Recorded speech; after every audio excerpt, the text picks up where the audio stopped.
By reading between the lines of what is written. There was that cryptic response again. Sonoria had said the same thing when asked how she knew of the existence of supernatural beings, and Danciel could not help wondering just what this had meant. Before anyone could ask what she meant by this, the servants arrived with their dinner. A silver platter was laid before each member of the dinner party.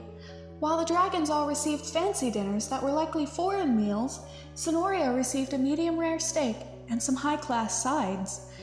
I took the liberty of choosing something most humans enjoy for your dinner, Danciel told Sonoria as he began to eat. How considerate of you, though you'll find that I am not picky so long as my meals are cooked and don't contain people. Sonoria raised an intrigued eyebrow before beginning to eat as well. Danciel shot her a sharp look at that. Diara glanced at Sonoria with a smug expression. I heard you were taken from your family. You must miss them something awful. Sonoria let out a casual hum of dismissal as she cut a bite from her steak. Not really. Family life wasn't my cup of tea. Diara blinked in surprise, clearly expecting tears and not this casual response. She narrowed her eyes, choosing her next words carefully. And why not? Don't you love your family?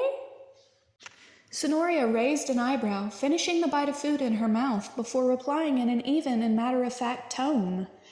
Responsibility is not love. I stayed out of compassion, but I'm afraid that I held no attachment to them.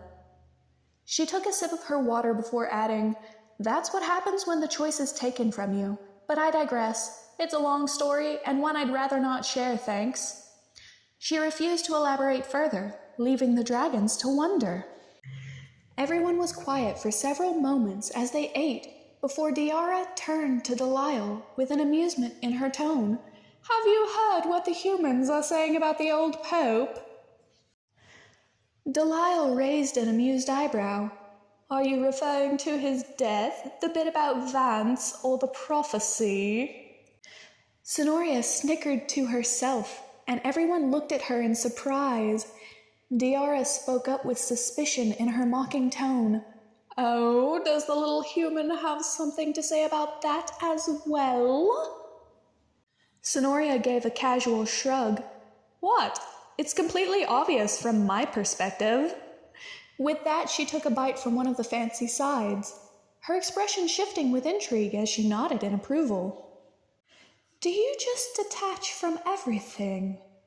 Delisle was watching Sonoria closely, almost fascinated by the strange woman. What's obvious? Diara asked, her bright green eyes narrowing in suspicion. Well, Sonoria began as she sat her cutlery down for the moment, her hands lacing under her chin.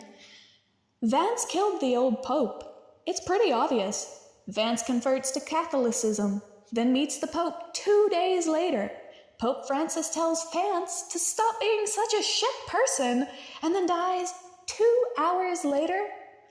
2 is a magical number. It represents balance, or in this case, equal exchange. Meaning, Vance cast the spell before he ever met the Pope, knowing Francis would say something like that, and Vance's reputation was his lifeline. The Pope disrupted that, so the spell retaliated by taking the Pope from his position. Life. Diara stared at Sonoria with a dumbfounded look, blinking in surprise. Delisle seemed even more intrigued as he leaned toward her. Why would he do such a thing, though? What is Vance playing at? Sonoria shrugged as she took a sip of her water. Who knows? But he's definitely the one running America. It's obvious that Trump is only pretending Musk is in charge while he follows Vance's orders and claims that he's the big boss. It's all one big puppet show. Impressive, little human, Delisle commented slowly before taking a bite of his dinner. And what else do you know about the Pope? They say he was the last recorded in Malachi's prophecy. Sonoria let out an amused huff as she picked the silverware back up. Last recorded, yes, but it was never stated that he would be the last officially. St. Malachi's prophecy predicted Pope Francis's death, this is true. However, it states that after his death, the church shall fall and judgment will come.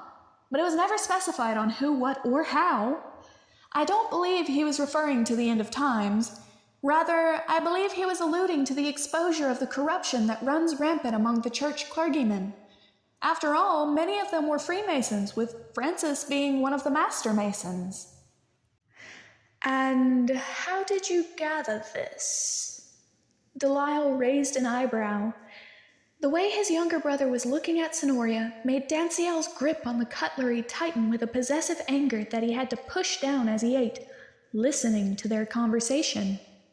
The portals that were opened around Christmas Eve, Sonoria replied simply, before taking a bite of her steak.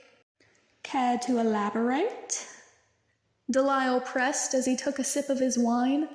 Diarra was listening to their conversation as well, dumbfounded at how much this human woman knew. Sonoria let out an amused chuckle. The Pope opened 5 portals around Christmas Eve with the help of the Masons. That's one more than is usually opened each quarter century.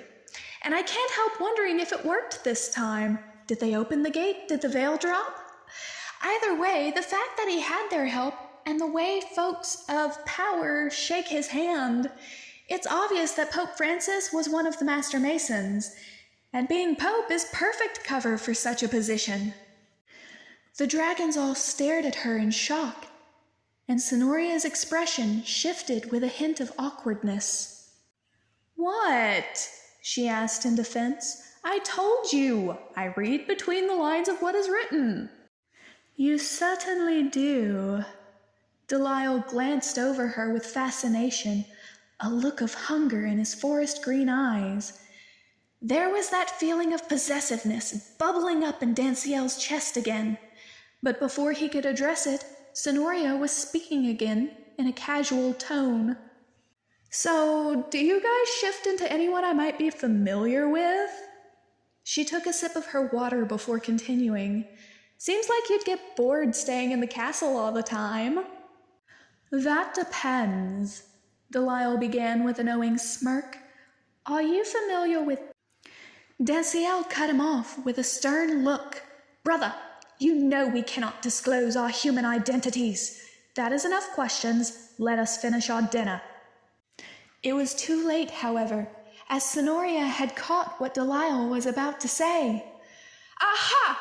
I knew Bieber wasn't Bieber anymore, she exclaimed triumphantly, leaning toward Delisle in intrigue. When was he replaced? I have to know. Do not answer that, Delisle. Danciel warned in a low tone before turning to Sonoria with a stern look. Enough questions, little adventurer. Finish your dinner. Sonoria let out a disappointed whine as she pouted. Aw, but it was just getting interesting. Letting out an annoyed huff, she moved to cut another bite from her steak. Fine, fine. No more questions. For now. They ate in silence for a while, each finishing their main course. As they waited for desserts to come, Diarra glanced over Sonoria with a look of disgust as she asked Danciel, Why are you keeping this woman, big brother? She knows too much and she is such a nuisance. She has her uses, sister, Danciel replied simply as he sipped from his wine. Sonoria glances at Danciel, an eyebrow raising in intrigue. Oh, they don't know? Interesting. Know what? Delisle was clearly even more interested in Sonoria now, which made the possessiveness within Danciel flare up even more.